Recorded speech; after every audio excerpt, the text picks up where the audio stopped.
자, 요한복음 11장 11절에서 16절 교독하시겠습니다. 이 말씀을 하신 후에 또 이르시되 우리 친구 나사로가 잠들었도다. 그러나 내가 깨우러 가노라. 제자들이 이르되 주여 잠들었으면 낫겠나이다 하더라. 예수는 그의 죽음을 가리켜 말씀하신 것이나 그들은 잠들어 쉬는 것을 가리켜 말씀하신 줄 생각하는지라. 이에 예수께서 밝히 이르시되 나사로가 죽었느니라.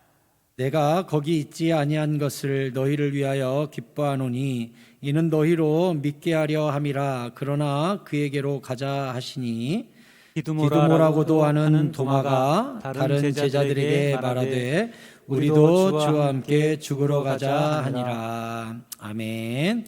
우리 옆 사람과 인사하실까요? 잘 오셨습니다. 은혜 많이 받고 가세요. 고맙습니다. 오늘은 믿음 주시는 예수님이라는 제목으로 여러분에게 설교하도록 하겠습니다. 예수님은 나사로가 병들었을 때에 가서 낫게 하실 수 있었습니다. 그런데 일부러 나사로를 죽을 때까지 기다리는 것처럼 지체하시고 늦게 가셨습니다. 왜 그러셨습니까? 예수님이 누구신지 우리에게 보여주시고 우리가 믿게 하시려고, 믿게 만들려고 그렇게 하셨어요. 우리의 때와 우리의 방법은 죽기 전에 주님이 오셔서 만져주시고, 이게 우리의 방법과 우리의 때지요. 근데 주님의 방법과 주님의 때는 죽고 나서 내가 살려서 나를 믿게 하려고, 하나님의 뜻과 나의 뜻은 완전히 다르죠. 주님의 생각은 우리의 생각보다 훨씬 높습니다. 우리가 신앙생활을 할 때 우리가 믿는 대상이 누구인지를 아는 것은 너무나 중요합니다. 제가 여러분에게 주기도문 연속 강의할 때 첫날 뭐라 그랬습니까? 우리 주기도문 처음이 어떻게 되죠? 하늘에 계신 우리 아버지요. 이게 무슨 뜻입니까? 내 기도의 대상이 누구인지 알아야 된다는 거예요. 나의 믿음의 대상이 누군지 알아야 된다는 거예요. 하늘에 계시지만 우리 아버지 되시는 분, 할렐루야. 그분이 우리의 신앙의 대상이세요. 그분이 우리 아버지시고 그분이 우리 하나님이세요. 얼마나 감사해요. 우리가 섬기는 하나님은 어떤 분입니까? 로마서 4장 17절에 말씀하시기를 기록된 바 내가 너를 많은 민족의 조상으로 세웠다 하심과 같으니 그가 믿은 바 하나님은 죽은 자를 살리시며 없는 것을 있는 것으로 부르시는 이시니라. 아멘. 아멘. 제가 지난주 지지난주 한 10여 명의 목사님하고 교제하면서 어떤 목사님 한 분을 만났더니 그분이 이야기하십니다. 이번 코로나 기간에 한국 교회에 어려움이 많이 있었잖아요. 우리 교회는 그나마 우리 성도님들이 예배 잘 드려주시고 헌금도 잘 하시고 해서 교회가 어려움 없이 또 2021년을 지나갔거든요. 지난주에 우리 예결산위원회 결산하면서 참 감사가 되더라고요. 우리 성도님들 참 애썼구나. 너무너무 감사해요, 여러분. 하지만 그렇지 못한 교회들도 많이 있더라고요. 그래서 지난주에 이렇게 들어보니까 비공식적인 채널이지만은 코로나 기간에 대한민국에 있는 교회 중에 1300개가 문을 닫았다는 거예요. 1300개가. 가슴이 미어져요. 1300개 교회가 간판을 내렸고 예배도 드리지 않았고 어디서 뭐하고 있는지를 모른다는 거예요. 제가 오며 가며 기독교 방송을 킵니다.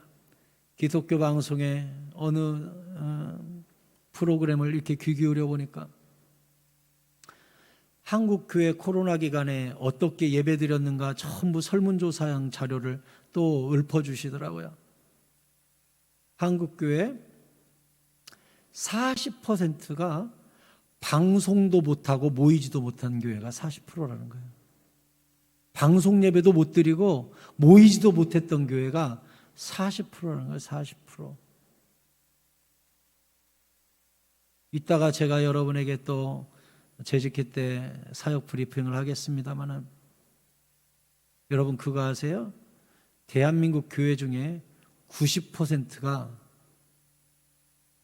유초등부, 중고등부가 없습니다. 우리 대한민국의 90%의 교회가 중고등부와 유초등부가 없어요. 그러니까 그 교회가 중고등부가 있고 유초등부가 있으면 10% 안에 드는 교회가 돼버린 거예요. 지난주에 이런저런 소식 들으면서 마음이 미어져요. 너무나 안타까워요. 여러분, 이대로 가다가는 한국교회 큰일 났죠? 큰일 났어요. 하지만 우리가 붙잡고 있는 신앙은 무엇입니까? 오늘 본문에서 금방 읽었던 로마서 4장 17절에서 뭐라 그랬습니까? 그가 믿은 바 하나님은 죽은 자를 살리시며 없는 것을 있는 것으로 부르시는 이시니라. 아멘. 죽은 교회도 살리시고 죽어가는 다음 세대도 살리시고 없는 사람도 있는 것으로 부르시고 없는 교회 이름도 불러내시면 그렇게 될 줄로 믿습니다. 하나님은 그런 분이에요. 그런 분. 아직도 이 땅에는 주님이 부르셔야 될 사람들이 있고 택함 받은 백성들이 있고 우리가 전도해야 될 대상들이 아직 있습니다. 아직 우리에게 사명이 있고 선교가 있고 꿈이 있고 비전이 있습니다.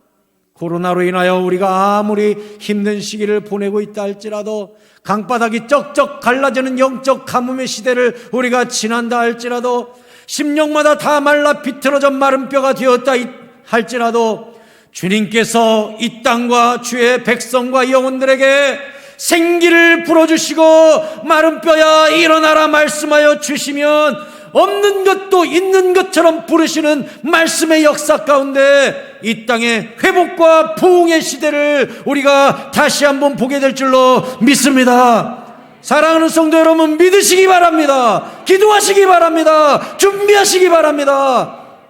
우리가 생각하는 하나님 훨씬 뛰어넘는 능력이 그분에게 있음을 기억하시기 바랍니다. 예수님은 나사로가 죽은 것을 아셨어요. 11절에 이 말씀을 하신 후에 또 이르시되 우리 친구 나사로가 잠들었도다. 그러나 내가 깨우러 가노라. 제자들 말에는, 제자들이 듣기는 나사로가 잠들었다고? 그럼 얼른 가서 병 고치고 깨우면 되겠네? 이렇게 생각하겠죠. 그래서 제자들이 이르되 주여 잠들었으면 낫겠나이다. 푹 자고 일어나면 병 낫겠지요. 하지만 예수는 그의 죽음을 가리켜 말씀하신 것이나 그들은 잠들어 쉬는 것을 가리켜 말씀하신 줄 생각하는지라 했어요. 이미 나사로 죽었어요. 근데 예수님이 가자고 하시면서 뭐라고 하냐? 내가 깨워야겠다. 여러분, 우리 눈에는 죽었다.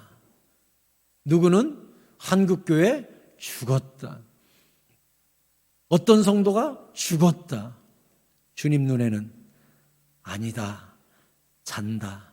내가 깨우면 된다. 우리 집은 이제 죽었어. 이제 나는 죽었어. 우리 회사는 죽었어. 내 인생은 끝났어. 아닙니다. 주님 눈에는 자고 있는 겁니다. 주님이 깨우면 깨어나는 것입니다. 성경에 보면 예수님께서 죽은 자를 살린 사건이 세 군데 나옵니다. 오늘 본문에 나오는 나사로와 나인성 과부 아들과 회당장 야이로의 딸을 살리시는 세 군데가 나옵니다. 특별히 회당장 야이로의 딸을 살리실 때 모습을 살펴보면 마가복음 5장 38절에 회당장이 집에 함께 가사 떠드는 것과 사람들이 울며 심히 통곡함을 보시고 들어가서 그들에게 이르시되 너희가 어찌하여 떠들며 우느냐? 이 아이가 죽은 것이 아니라 잔다 하시니 그들이 비웃더라. 주님은 여전히 이 땅을 향하여 코로나로 인하여 죽어버린 것 같은 이 침묵의 땅을 향하여 코로나로 말미암아 모이기가 힘들고 모임을 폐하는 자들의 악한 습관을 따라 교회가 예배를 폐하고 간판을 내리고 1500개 교회가 사라졌다 한다 할지라도 주님은 우리에게 말씀하시기를 죽은 게 아니라 잔다. 내가 깨우면 깨어날 것이니라. 그런데 40절에서 사람들이 뭐라 그랬습니까? 그들이 비웃더라.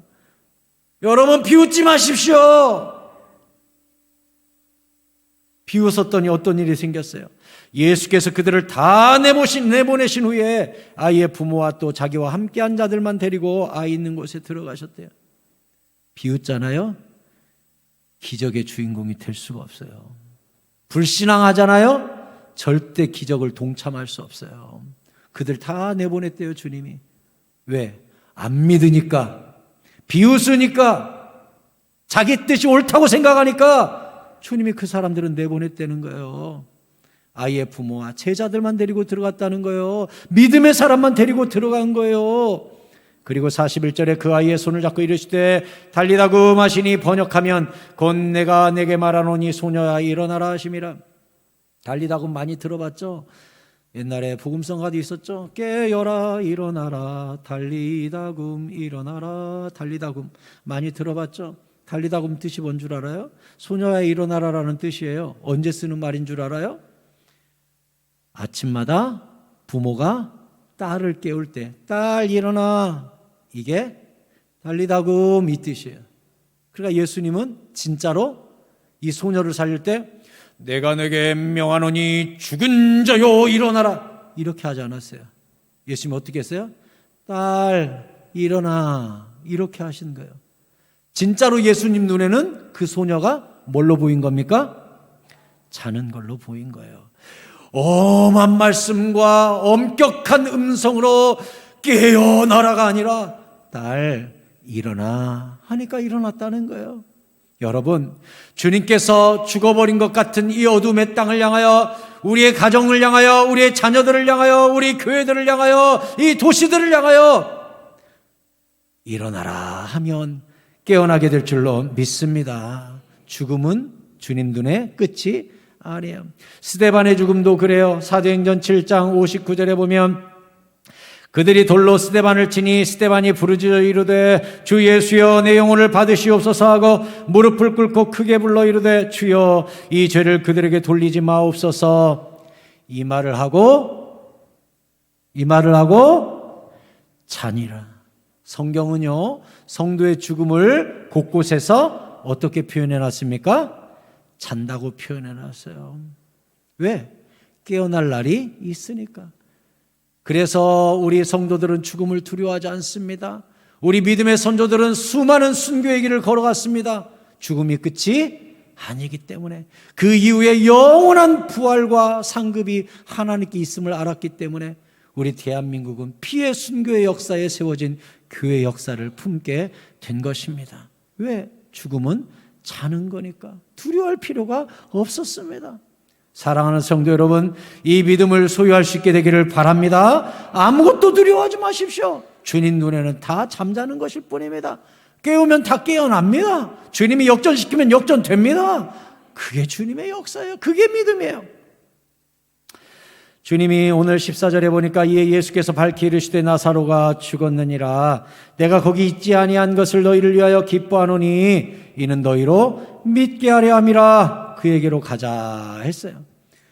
예수님이 제자들에게 야 잔다 깨우러 가자 그러니까 제자들이 자면 얼른 가서 고치고 깨우면 되겠네요. 그랬더니 예수님이 아니야 나사로가 죽었어. 그러면 제자들 입장에서는 아니 예수님 아플 때 가서 얼른 고쳐주시지 죽을 때까지 왜 계셨어요? 근데 예수님이 뭐라 그랬습니까?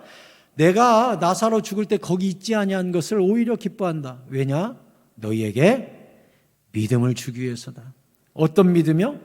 예수님은 죽음까지도 돌이킬 수 있는 능력을 가지신 분이라는 것을 보여주기 위해서. 여러분, 예수님의 지상 사역을 살펴보면 죄다 우리에게 믿음을 주기 위해서고, 예수님이 지상에서 수많은 기적을 베푸실 때도 믿음이 그 핵심에 있습니다.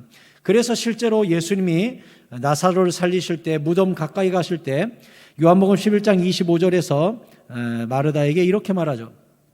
예수께서 이르시되 나는 부활이요 생명이니 나를 믿는 자는 죽어도 살겠고 무릇 살아서 나를 믿는 자는 영원히 죽지 아니하리니 이것을 내가 믿느냐? 아멘. 나사로를 살리시기 전에 무엇을?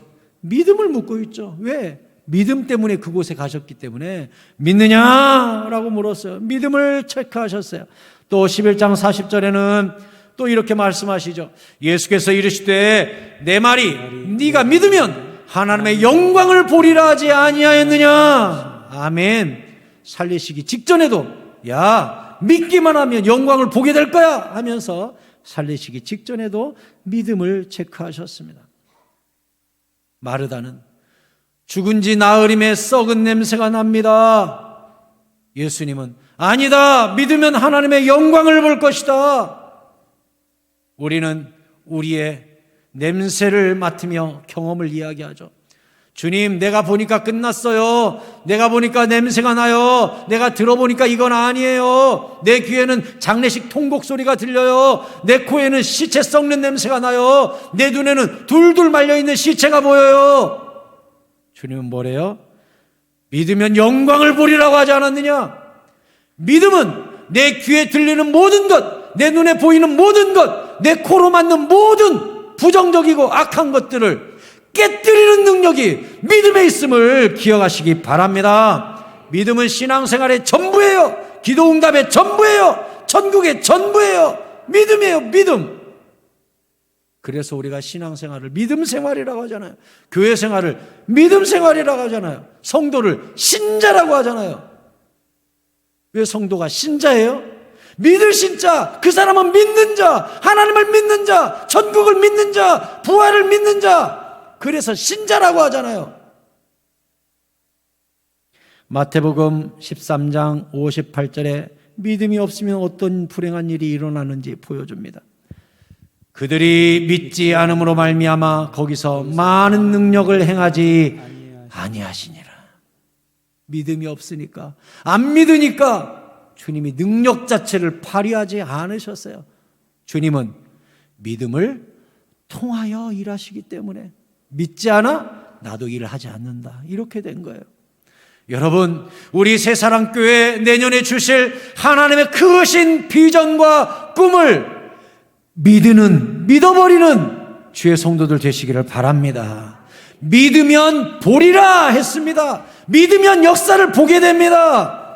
안 믿으면, 의심하면 주님이 많은 일을 행하지 못하신다 그랬어요. 안 하신다 그랬어요. 너희들이 안 믿는구나. 나는 안 믿는 자를 통해 붙잡고 일하지 않는다. 나는 믿는 자를 붙잡고 일한다. 우리도 살다 보면 아이고 여기까지인가 봐. 아이고 이제 그만 기도할까 봐. 아이고 이제 짝사랑인가 봐. 발버둥 쳐도 안 되네. 벽에 부딪힐 때가 와요. 그러지 마세요. 믿으면 보리라 했어요. 마가복음 9장 23절 우리가 너무 잘 알고 있죠. 마가복음 9장 23절 시작. 같이 읽어요. 보여주세요. 시작. 예수께서 이르시되 할 수 있거든이 무슨 말이냐? 믿는 자에게는 능히 하지 못할 일이 없느니라. 아멘, 아멘. 믿는 자에게는 능히 하지 못할 일이 없대요. 왜? 믿으면 주님이 모든 능력을 그 사람을 통해 베풀어 주시니까. 믿음이 어떻게 생깁니까? 에베소서 2장 8절이 너희는 그 은혜에 의하여 믿음으로 말미암아 구원을 받았으니 이것은 너희에게서 난 것이 아니요 하나님의 선물이라. 아멘. 믿음을요, 내가 믿어야 돼, 의심하지 않으면 돼 하고 계속 세뇌 교육을 시켜 나한테 막 자기 암시를 하는 거예요. 의심하지 말자, 믿어야 돼, 잘 될 거야. 막 그러면 믿음이 생기냐? 안 생겨요. 믿음은 무엇이기 때문에? 하나님이 주시는 선물이기 때문에. 그럼 어떻게 해야 선물 받아요? 달라고 해야 받을 거 아니에요. 어떻게 해요? 기도하는 거예요. 믿음을 더하시옵소서. 믿음을 주시옵소서. 기도해야 되는 거예요. 사랑하는 성도 여러분, 의심이 우리에게 올 때, 이 땅의 한계가 내 눈에 비칠 때 기도하여 믿음으로 돌파하는 주의 성도님들 되시기를 축복합니다. 믿음 하면 대표적인 의심의 사람이 머릿속으로 떠오릅니다. 의심 많은 도마. 오늘 본문에도 도마가 나옵니다. 16절에 디두모라 하는 도마가 다른 제자들에게 말하되 우리도 주와 함께 죽으러 가자 아니라 했죠.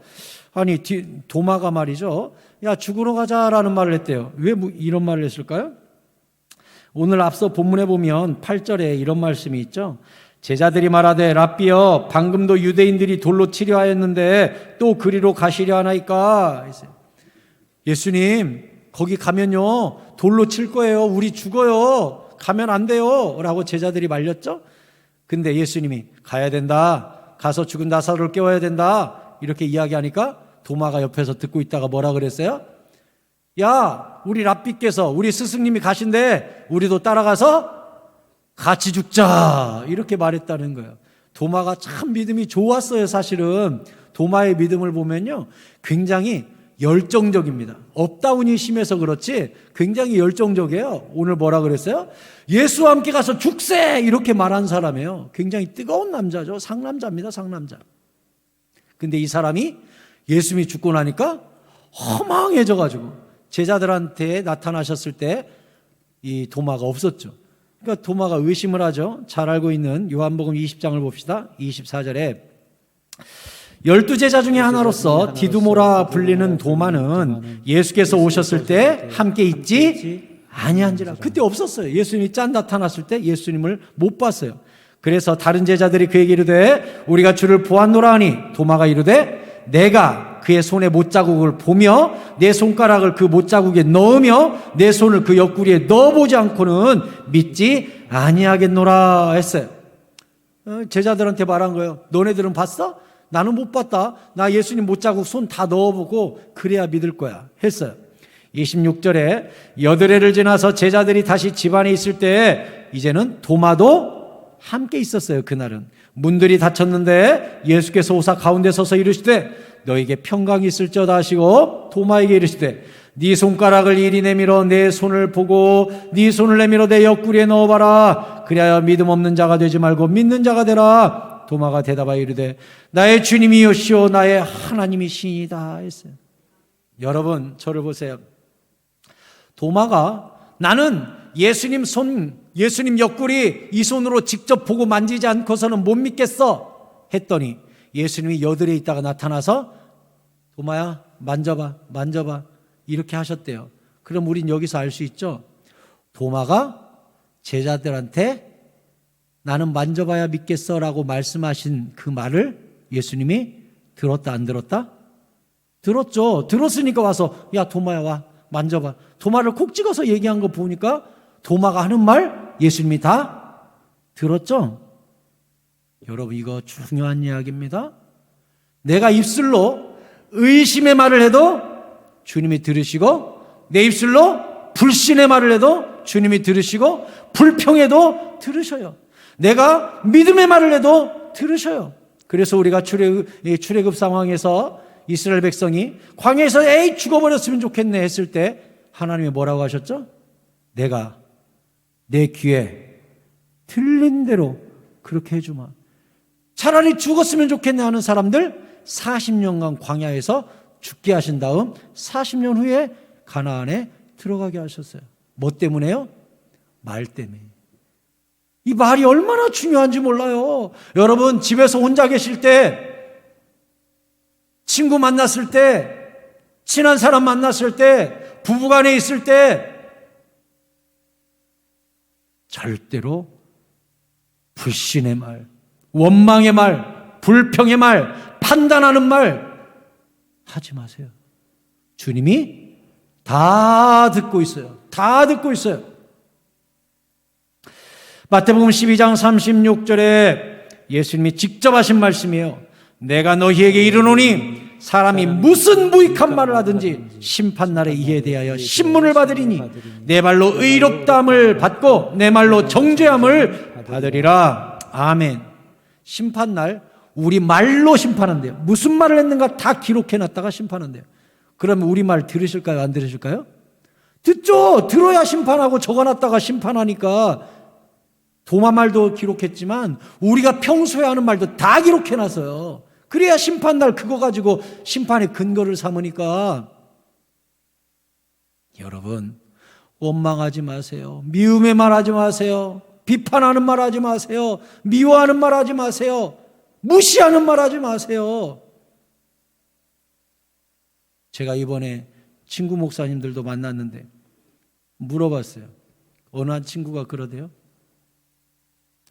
교회 중직자들이 어느 방에서 이렇게 뭔 얘기하길래 귀를 이렇게 기울여 봤더니 담임 목사님을 담임 목사님이라고 안 하고 담임이 말이야 그렇게 얘기하고 있더래요. 그래서 귀를 이렇게 기울이고는 자기가 굉장히 서글펐다는 거예요. 우리 담임은 말이야 이렇게 이야기하고 있더래요. 성도들이. 자기가 너무 속상했다 그래요.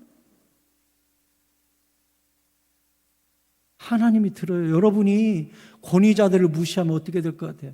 아무개 장로가 말이야, 아무개 집사가 말이야, 아무개 권사가 말이야. 함부로 말하면 교회 질서가 생겨요, 권위가 생겨요. 내가 무시하는 그 사람의 말을 내가 듣겠어요? 순종해야 복 받는데? 기도할 때도 마찬가지예요. 하나님, 단위에 세우신 우리 담임 목사님 은혜 주세요 라고 정확히 담임 목사님이라고 하세요. 왜? 하나님이 이 교회를 담임하라고 보내준, 파송해준 주의 종이잖아요. 그럼 여러분들이 우리 담임 목사님하고 그 권위를 인정해야 그 말씀 앞에 아멘하고 순종하지. 그냥 목사님 달라요. 여러분 그거 아세요? 우리가 재직회를 하고 공동회를 하면 교역자 사례비를 책정하죠. 예? 지금 돈 얘기하려고 하는 거 아니에요? 저를 보세요. 그럼 거기에 회계부에서 이렇게 띄울 때 담임 목사님을 사례비라고 적어놨습니까? 생활비라고 적어놨습니까? 유심히 안 보시죠, 여러분? 이제 띄울 때 보세요, 재직회 때. 거기 생활비라고 적혀 있습니까? 사례비라고 적혀 있습니까? 생활비라고 적혀 있습니다. 왜 그런 줄 아세요? 담임 목사의 생활을 교회가 책임지라는 뜻이에요. 그의 삶을 네가 책임져라. 부교역자는요, 생활비라고 쓰는 거 아닙니다. 부교역자는 사례비라고 씁니다. 법적으로 그렇게 돼 있어요. 부교역자는 우리가 고용해서 있다가 가는 사람이니까 사례를 주는 거예요. 그래서 사례비라고 쓰는 거예요. 담임 목사는요, 사례비라고 쓰지 않아요. 생활비라고 써요. 그게 교회법이에요. 왜? 교회가 담임 목사의 삶을 책임지라는 거예요. 달라요. 담임하고 부교역자 같은 목사 아닙니다. 엄밀히 따지면. 그 교회를 책임지는 목사와 일하러 온 목사가 어찌 같겠습니까? 달라요. 그래서 헌법에도 생활비라고 하라 그랬어요. 규칙에. 부목사는 사례비고요. 달라요. 우리 기도도 달라야 돼요. 하나님, 우리 담임 목사님하고 정확히 여러분이 저를 부를 때 담임 목사로 불러야 돼요. 우리 담임이 절대 그런 말 하지 마세요. 복 못 받아요. 위에 있는 권위에 복종하지 않는데 그 사람이 복을 받겠어요? 그러면 안 돼요. 부교역자분들도 마찬가지예요. 정확히 박 목사님, 김 목사님 정확히 권위를 인정해 드리고 세워 드리고 해야 그 설교 말씀에 우리가 아멘하고 은혜를 받죠. 다시 두 번 저 이야기 이제 안 합니다. 대표기도 하실 때 우리 담임 목사님하고 호칭을 정확히 하세요. 그건 교회 규칙이에요. 저의 공식적인 직함이고. 당회를 하면요, 대표기도 할 때 뭐라고 해야 될까요? 당회로 모였어요. 우리 당회장 목사님이에요. 그때는. 재직회 때는요, 재직회장이에요. 그때는. 재직회장 목사님이에요. 그때는. 당회 때는 당회장 목사님, 재직회 때는 재직회장 목사님, 공동의회 때도 의회장 목사님이에요. 정확히는. 평소에는 담임 목사님이고요. 다 그게 교회법이 정해놓은 거예요. 말을 조심해야 돼요. 내 친구 목사님들이 서글퍼가지고, 유 목사님, 목사님도 자세히 살펴봐. 목사님 없을 때 우리 담임이 이런 사람 있을 수 있어. 내가 우리 교회는 안 그럴 거라고 얘기했어요. 여러분, 그 사람 없다고 그래도 우리 장로가 이러지도 마세요. 아무개 장로님이, 아무개 권사님이, 아무개 목사님이, 우리 담임 목사님이 정확히 권위를 인정하고 세워주세요. 얼마나 중요한 이야기인지 몰라요. 주님이 다 듣고 계신데요. 네 말로 인하여 의롭다함을 받고 네 말로 정죄함을 받으리라. 정확히 성경에 써 있잖아요. 도마의 소리를 다 듣고 있었어요. 도마는 깜짝 놀라서 나의 주님이시오 나의 하나님이십니다 하고서 믿음이 생겼어요. 그랬더니 성경이 뭐라고 기록되어 있습니까? 잘 보세요. 이거 중요해요. 29절 요한복음 20장 29절에 예수께서 이르시되 너는 나를 본고로 믿느냐? 보지 못하고 믿는 자들은 복되도다 하시니라. 자, 저를 보세요. 이제 중요한 설명합니다. 아니 예수님이 이 땅에 계실 때 2000년 전에는 보고 믿을 수 있었잖아요. 그러니 그 시대 사람들은 복이죠. 예수님을 보고 믿을 수 있었으니까. 근데 예수님이 보지 않고 믿는 자들은 복되도다 했어요. 그러니 요한이 성경을 기록하면서 아니 보지 못하고 어떻게 믿어? 어떻게 믿음을 갖지? 그래서 요한이 성경을 쓴 목적을 거기다가 적어놨어요. 예수께서 제자들 앞에서 이 책에 기록되지 아니한 다른 표적도 많이 행하셨으나 31절 오직 이것을 기록함은 요한이 성경책을 기록한 이유는 너희로 예수께서 하나님의 아들 그리스도이심을 믿게 하려 하며 또 너희로 믿고 그 이름을 힘입어 생명을 얻게 하려 함이니라. 아멘. 그럼 여기서 우리는 알 수 있죠? 예수님을 보지 않고도 믿는 사람은 누구예요? 그 시대 사람들은 예수를 보고 믿었어요. 근데 예수님이 보지 않고 믿는 사람은 더 복되다 그랬어요? 그럼 보지 않고도 믿는 우리는 무엇으로 믿어요? 요한이 써놨잖아요. 이 성경책을 기록해주는 이유는 너희로 예수께서 하나님의 아들 그리스도심을 믿게 하려 하며 또 너희로 그 이름을 힘입어 생명을 얻게 하려고 내가 이 성경을 기록했다 했잖아요. 그러면 보지 않고 믿는 자들은 어떤 자들이에요? 성경을 보고 믿는 자들이에요. 그러면 우리는 알 수 있습니다. 성경은 우리에게 무엇을 줘요? 믿음을 줘요. 할렐루야. 성경이 믿음을 줘요. 로마서 10장 17절이 그래서 말씀하셨어요. 같이 읽읍시다. 로마서 10장 17절 시작. 그러므로 믿음은 들음에서 나며 들음은 그리스도의 말씀으로 말미암았느니라. 아멘. 그래서 믿음이 어떤 사람에게 생겨요? 성경 말씀을 읽고 듣고 순종하고 설교 말씀을 듣고 보고 읽는 사람, 아멘 하는 사람, 이 사람에게 믿음이 생긴다는 것입니다. 여러분, 내년에 우리 목장 모임은 성경 통독 모임으로 모일 것입니다. 코로나와 함께 이제 위드 코로나 시대를 슬슬 준비해야 됩니다. 그래서 이제 목장 모임 모일 거예요. 목장 모이면 여러분들 가능하면 집은 아무래도 불안하고 코로나 시국에 어려우니까 가능하면 교회에서 모이도록 하겠습니다. 교회에서 모이세요. 평일날 모이든지 주일에 예배드리고 가기 전에 우리는 저 사무실에서 모이겠습니다. 식당 구석에서 모이겠습니다. 언제라도 모여서 교회에서 모이세요. 모여서 뭐하냐? 이렇게 하세요. 저를 보세요. 모입니다. 목자가 기도하는 거예요. 하나님 오늘 성경 읽으려고 해요. 믿음 주세요. 아멘 하고 오늘 이 주보에 있는 오늘로 치자면 디도서 1장에서 3장, 빌로몬서 1장 이렇게 적혀 있죠. 여기 성경 그 본문 넉 장을 교독하든지 목소리 좋은 한 사람이 읽든지 아니면 한 줄씩 읽든지 5절씩 읽든지 번갈아가면서 읽어요. 읽고 나서 혹시 오늘 깨달은 말씀 있습니까? 나누고 싶으면 나누고 나누기 싫으면 성경만 읽고 가도 돼요. 아무개가 기도하고 마치겠습니다 하고 가시면 돼요. 그게 목자 모임이에요. 목장 모임. 모여서 기도 한번 하고 성경 읽고 기도하고 집에 가는 거예요. 그러면 제가 왜 여러분에게 내년은 목장이 성경 읽자라고 하느냐? 성경을 읽고 들으면 뭐가 생긴다고요? 믿음이 생기는 거예요. 그래서 제가 자꾸 잡담하면 믿음 생겨요? 남 이야기하면 믿음 생겨요? 자꾸 떠들면 믿음 생겨요? 소문 막 듣고 전파하면 믿음 생겨요? 아니에요. 성경 읽어야 믿음 생겨요. 그래서 모여서 성경 읽고 가라는 거예요. 그게 믿음을 얻는 방법이니까. 계시록 1장 3절이 뭐라 그랬습니까? 같이 읽겠습니다. 시작. 이 예언의 말씀을 읽는 자와 듣는 자와 그 가운데 기록한 것을 지키는 자는 복이 있나니 때가 가까움이라. 아멘. 어떤 사람이 복받아요? 말씀 잘 읽는 사람. 어떤 사람이 복받아요? 잘 듣고 설교 시간에 아멘 하는 사람. 또 어떤 사람이 복받아요? 그 기록한 말씀을 순종하는 사람. 이 사람이 복을 받는데요. 얼마나 복받기 쉬워요. 여러분 복덩어리들이 되시기 바랍니다. 대박 맞으시기 바랍니다. 수지 맞으시기 바랍니다.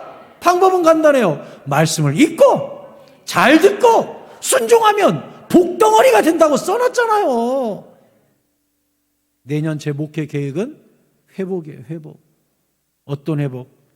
말씀 회복, 예배 회복, 전도 회복, 선교 회복, 봉사 회복, 다음 세대 회복. 이따가 제가 브리핑 하겠지만 우리가 돌아가야 돼요. 회복해야 돼요. 말씀을 회복해야 돼요. 말씀을 맺겠습니다. 성경의 모든 기록과 예수님이 베푸신 모든 기적의 목적은 하나입니다. 보고 듣는 자에게 믿음을 주시기 위해서 우리 보고 믿으라고, 예수님이 누구신지 천국이 있는지 믿으라고. 실제로 나사로를 살리신 다음 어떤 일이 일어났습니까? 요한복음 12장 9절부터 보니까 유대인의 큰 무리가 예수께서 여기 계신 줄을 알고 오니 이는 예수만 보기 위함이 아니요 죽은 자 가운데서 살리신 나사로도 보려 함이니라. 대제사장들이 나사로까지 죽이려고 모이하니 나사로 때문에 많은 유대인이 가서 예수를 믿음이로라. 아멘. 나사로 사건은 살리시기 전에도 믿음, 살릴 때도 믿음, 살리고 나서도 예수를 믿는 자들이 많아지는 믿음. 이 사건이 다 믿음으로 관통되고 있음을 보게 됩니다. 바라가 원하기는 2022년 우리 모든 새사랑 성도님들의 믿음이 회복되고 새로워짐으로 말미암아 우리의 믿음이 깊어지고 커질 뿐만 아니라 우리가 만난 예수님, 우리가 받은 기도응답, 우리가 믿고 있는 성경 말씀 통하여 내 주변에 있는 수많은 사람들도 함께 믿음이 전파되고 믿음의 사람이 되는 역사가 여러분 가정과 우리 교회 가운데 풍성하게 일어나는 2022년 한 해가 되기를 예수 그리스도의 이름으로 축원합니다. 축원합니다.